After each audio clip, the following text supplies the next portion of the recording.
તમે જે જોઈ રહ્યા છો તે વાડલા ફાટકથી શીતલનગર સોસાયટી મધુરમમાં રામદેવપીરના મંદિર પાસે અને હાઉસિંગ બોર્ડ પાસે તથા બાઉદીન કોલેજ પાસે રોડ ઉપર કેટલા માલ ઢોર ઊભા છે તમે જોઈ શકો છો અને નગરપાલિકાના અધિકારીઓને પદાધિકારો બરાડા પાડે છે કે અમે કેટલ કેમ બનાવ્યા, અમે લોકોના ઢોર રખડતા હોય તો માલિકને દંડ કરે છે તો આ તમને નથી દેખાતું? રોડ ઉપર કાલ સવારે એક્સિડન્ટ થયું, કોઈનો ભાઈ, કોકનો ઘરવાળો, કોકનો માં, કોકનો બાપ મરી જશે તો આ જવાબદારી કોની? આમ તો નગરપાલિકાના પદાધિકારીઓ બંગના ફૂંકે છે કે અમારી પાસે આવા ઢોર માટે કેટલ કેમ્પ છે તો આખલા રોડ વચ્ચે આખડતા જોવા મળે છે, એ તંત્રને કેમ ધ્યાને આવતું નથી? આવા માલ ઢોરને પકડી કેમ્પમાં છોડી મૂકવામાં આવે કેવી ઉગ્ર લોક માંગણી ઉઠવા પામી છે।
જૂનાગઢ ગિરનાર ઉપર વરસાદી માહોલ, અંબાજી મંદિર નજીક વરસાદ વરસી રહેલો છે।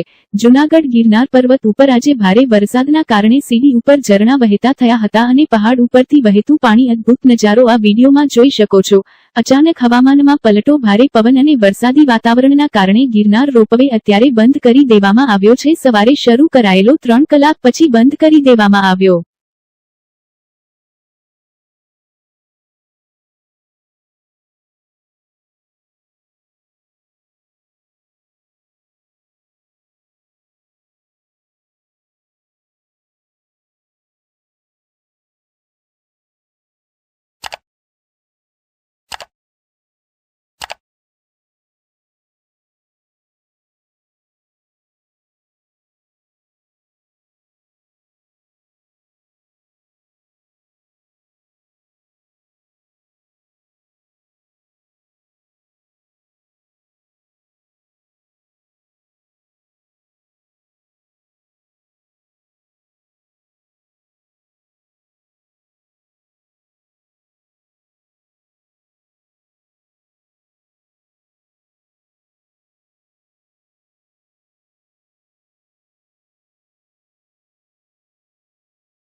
ટૂંકા સંઘ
રોડ નીચો હોય શું કરે ખબર છે મકાના ગલામ પારા જોડિયા થોડો થોડો કરતા જવો ખાધો ભાઈ ગયો નાક બચી એમાં બાપા જાય બાપો જાય પાડી ગયા મોટી સિટીમાં કહી ગયા દુકાનમાં આવી જાય હવે તો હું બાપુ મારે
મારો ફોટો લઈને હું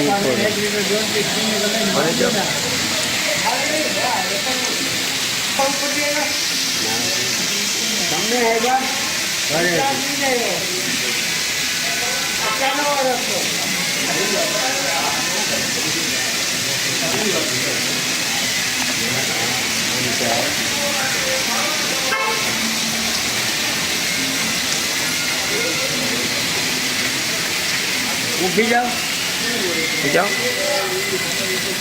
હે જાઓ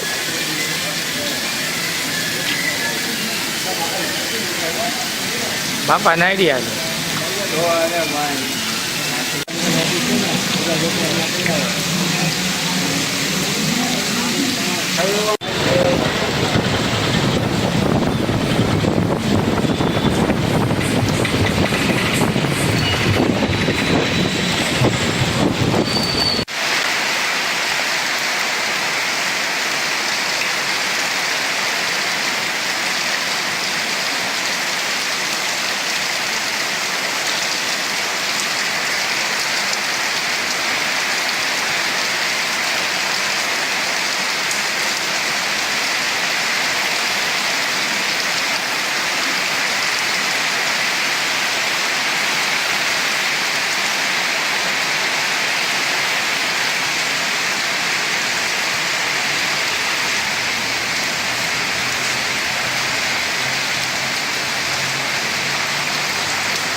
રાજકોટ જિલ્લાના ધોરાજીમાં 2 દિવસના વિરામ બાદ મેઘરાજાની ધમાકેદાર એન્ટ્રી. ધોરાજી અને આજુબાજુના ગમ્ય પંથકમાં મેઘરાજાની મહેર. ધોરાજી ચકાલા ચોક, સોની બજાર, શાક માર્કેટ, ગેલેક્સી ચોક, સ્ટેશન પ્લોટ વિસ્તારમાં વરસાદ. નીચાણવાળા વિસ્તારમાં ઠેર ઠેર પાણી ભરાયા. ધોરાજીના આજુબાજુના ગ્રામ્ય પંથકમાં વરસાદ. ભૂતવડ, ફરેણી, નાનપરબડી, જમનાવાડ, પીપળિયા, મોટી મારડ, તોરણિયા સહિત ગ્રામ્ય વિસ્તારમાં વરસાદને લઈ ખેડૂતોમાં અનોખી ખુશી જોવા મળી. રિપોર્ટ જયંત વિંજુડા, ધોરાજી.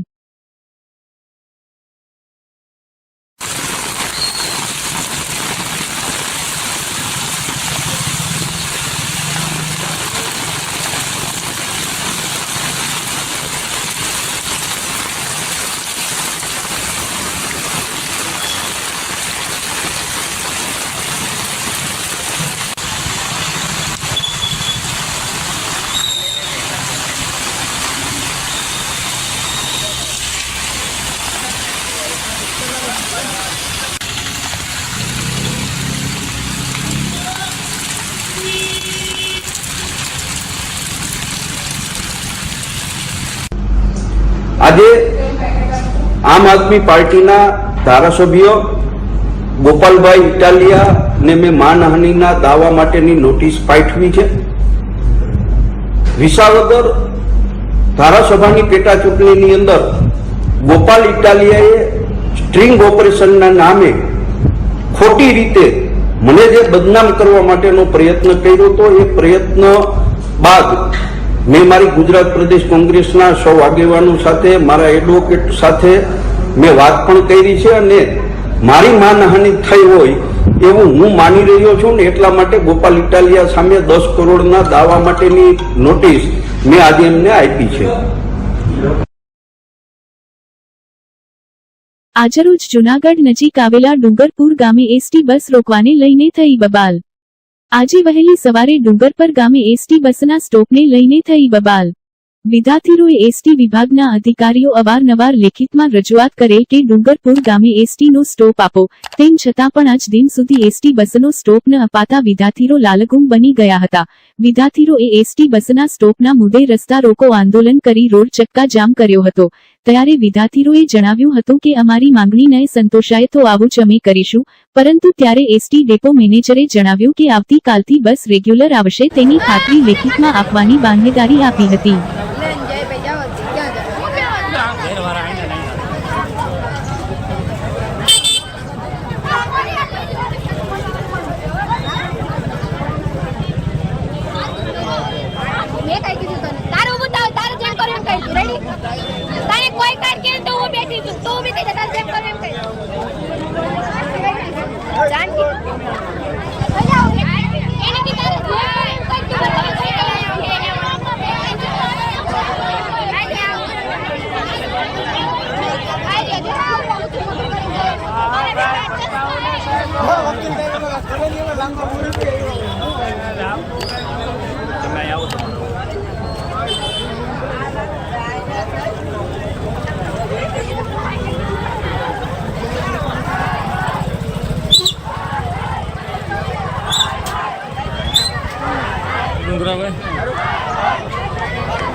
તમારે બગડુની માગણી છે ને તેની બરોબર, એટલે વાહન એ કોઈ ઉભા નથી રહેતા એ છે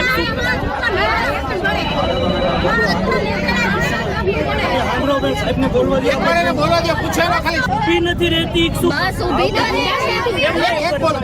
બસ તો ઊભી રહી છે પણ અમે એમાં હમાતા નથી. સમાધાન હા. તમારે કેટલા વાગ્યાની અને બસ બસનો હોય? ટાઈમ છે કેટલા વાગ્યાની? 1 વાગે. કાઈ બોલશો તો બેટા સોલ્યુશન નહીં આવે. 7 વાગ્યાની કેટલા વાગે?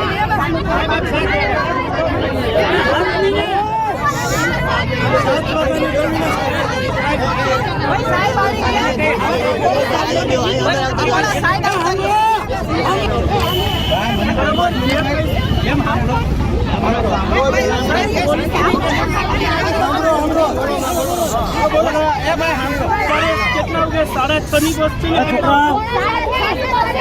દીપડાની બીક લાગે આ દીપડા. સવારમાં ને 7 વાગ્યાની બસ કરવાની. બરોબર, કાલ કેવું તમને આ ગાડી તમારી પકડું મેંડર આ લેખિત પણ આપવું છે કે પણ અમારો જે રૂટ હોય ટાઈમિંગ ને એડજસ્ટમેન્ટ પણ મારો ફોન તમારો ફોન સાહેબ મારી વાત સાંભળો, તમારા છોકરા પ્રાઇવેટમાં ભણતા છે, અમારા છોકરા અહીં ભણે, મારી વાત સાંભળો, આ લોકોને ટાઈમ ટુ ટાઈમ છે ને સુવિધા થઈ ગઈ છે. હું તમને કાલે પોલીસે સહકાર આપ્યો એટલે બધું થઈ ગયું, બાકી કાંઈ પણ નુકસાની થાય ને તમારી જવાબદારી તમારી હતી. આ 2-2 કલાકનું અમારું બાળકોનું શિક્ષણ બગડે એનું જવાબદાર કોણ? બધી વાત સાચી, હું સ્વીકારું છું તમારી બધી વાત. જો આજે હું પોતે છેલ્લા અઠવાડિયાથી મને તબિયત પ્રમાણે લીવ પર હતો. હું ઓલરેડી પાછો અત્યારે હું બહાર લાગી છે. મારા ભાઈ ભાઈ ચાર્જમાં હતો એને જ પણ એનો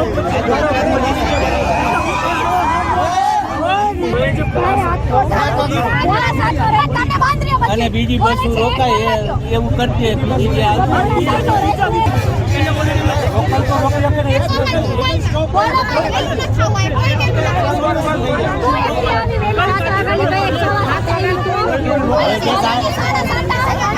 ગાડી ના રોકાય ને એના નંબર લખી લે.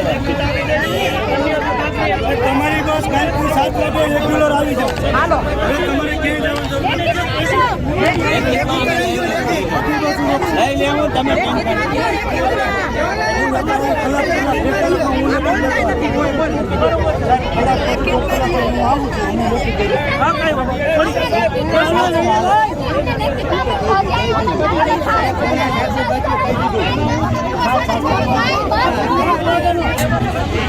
પ્રમુખ બહુજન વિકાસ બોર્ડ જુનાગઢ જિલ્લો અને આજરોજ સવારમાં વિદ્યાર્થીઓનો જે બગડુ માધ્યમિક સ્કૂલ છે એમનો વિદ્યાર્થીનો ફોન આવેલો કે વિશાલભાઈ આપણે અવારનવાર 6 મહિના લેખિત દીધેલું પણ ડેપો મેનેજર છે એ બસ રેગ્યુલર કરતા નથી. તો આજે 7 વાગે અમે આવ્યા અને ડ્રાઈવરને અને તમામ લોકોને જે નાગલપુરવાળી બસ છે એમાં કંડક્ટરને ભલામણ કરી ગયેલી. તો ઉલટાનો જે ડ્રાઈવર છે એ વિદ્યાર્થીઓને ધમકાવી અને એમ કહે છે અમે પોલીસ ફરિયાદ કરશું અને આવી ધમકી દઈને અને વિડીયો શૂટિંગ કરતા હતા. ત્યારે અમે આવીને રિક્વેસ્ટ કરી ગયેલી પણ જે ડેપો મેનેજર છે એને કોલ રિસીવ ન કર્યો. અવારનવાર બાળકોએ સંપર્ક કરવાનો કહ્યો પણ કોઈ પણ સંકટ ન થયો અને અમારી માંગણી છે કોઈ સાંભળવામાં ન આવી. ના છૂટકે અમે વિદ્યાર્થીને સાથે લઈને રસ્તા રોકો આંદોલન કરવું પડ્યું. અને અત્યારે ડેપો મેનેજર છે એ આવી અને અમને બાંયધરી આપી છે, પોલીસ પ્રશાસને પણ અમને સાથ આપ્યો છે કે આ બસ છે કાલથી રેગ્યુલર થઈ જાય ને આગામી સમયમાં આવો કોઈ પ્રશ્ન ઉદ્ભવશે નહીં એની બાંયધરી આપીને કલાકમાં લેખિત પણ આપશે. BM Makwana depot manager Junagadh. Sir શું ફરિયાદ હતી આજે અને શું નિર્ણય? આજે વિદ્યાર્થીઓ જે રોયલ્ટીના વિદ્યાર્થીઓ દ્વારા જે રસ્તા રોકવામાં આવેલો હતો એ લોકોની માંગણી એવી હતી કે ભાઈ આ રોડ ઉપરથી જે કાંઈ લોકલ બસો નીકળે છે અને સમયસર જે છે એ લોકોને બસ મળતી નથી અને વિદ્યાર્થીઓને લેતા નથી. તો આજે એ લોકોએ જે રસ્તા રોકો કર્યું હતું તો એ અનુસંધાને હું પોતે રૂબરૂ આવી એની રજૂઆત સાંભળેલ છે અને જુનાગઢ વિભાગની અને અન્ય વિભાગની જે કંઈ બસો અહીંયા રોકાતી નથી અને જેમાં સ્ટોપ નથી આપતો એમાં સ્ટોપ અપાવી એની રજૂઆત જે છે એનો ધ્યાને લઈ અને એની માગણી સંતોષી. સાહેબ હવેથી તો કઈ રીતના હવેથી જે તમામ બસોના અહીંથી લોકલ બસો જે છે તમામને સ્ટોપ આપવામાં આવે છે, જેમાં નથી એમાં પણ સ્ટોપ એડ કરવામાં આવશે. અન્ય વિભાગની જે પણ બસોમાં સ્ટોપ નથી આપેલો તેને પણ લેખિત રજૂઆત કરી અને એને સ્ટોપ જે છે એ કરવામાં આવશે, સ્ટોપ આપવામાં આવશે. પૂર્વ સાંસદ અને પૂર્વ કેન્દ્રીય મંત્રી સ્વ. ભાવનાબેન ચીખલિયાની 12મી પુણ્યતિથિ નિમિત્તે તારીખ 28 જૂન 2025ના દિવસે ડી. પી. ચીખલિયા સાહેબના નિવાસ સ્થાને પા. ગોસ્વામી શ્રી વ્રજરાજકુમારજી મહોદયશ્રીની પ્રેરણાથી VYO જૂનાગઢ ટીમ દ્વારા પ્રભુ પધરામણી ઉત્સવનું આયોજન પ્રખ્યાત કીર્તનકાર મંડળી સાથે કરવામાં આવેલ. સાથે પુષ્ય નક્ષત્રના દિવસે 205 બાળકોને સુવર્ણ પ્રાસન કેમ્પમાં બિસ્કિટના પેકેટની લાણી કરવામાં આવી હતી. તેમજ તારીખ 29 જૂન 2025ના દિવસે મજેવડી ગામ ખાતે મજેવડી અને આજુબાજુના વિસ્તારના જરૂરિયાતમંદ ગ્રામ્યજનોને નિદાન અને સારવારનો લાભ મળી રહે તે હેતુથી એક નિઃશુલ્ક સારવાર નિદાન કેમ્પ તથા જરૂરિયાત મુજબની દવાઓ પણ નિઃશુલ્ક વિતરણ કરવામાં આવેલું હતું અને સંપૂર્ણ હેલ્થ ચેકઅપ પણ રાહત દરે કરી આપવામાં આવ્યું હતું.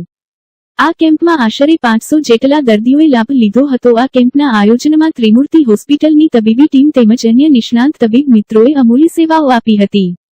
આ કેમ્પના આયોજનમાં ત્રિમૂર્તિ હોસ્પિટલ સ્ટાફ પરિવાર તેમજ ભાવનાબેન Chikhaliya foundation, Kamdhenu charitable trust, Mahatma Gandhi college of nursing, ગ્રામ પંચાયત મજેવડી, દૂધ ઉત્પાદક સહકારી મંડળી મજેવડી તથા મજેવડી સેવા સહકારી મંડળી, આશા વર્કર બહેનોનો ખૂબ જ સહયોગ રહ્યો હતો અને કેમ્પના આયોજનને સફળ બનાવવા માટે ખૂબ જ જહેમત ઉઠાવી હતી.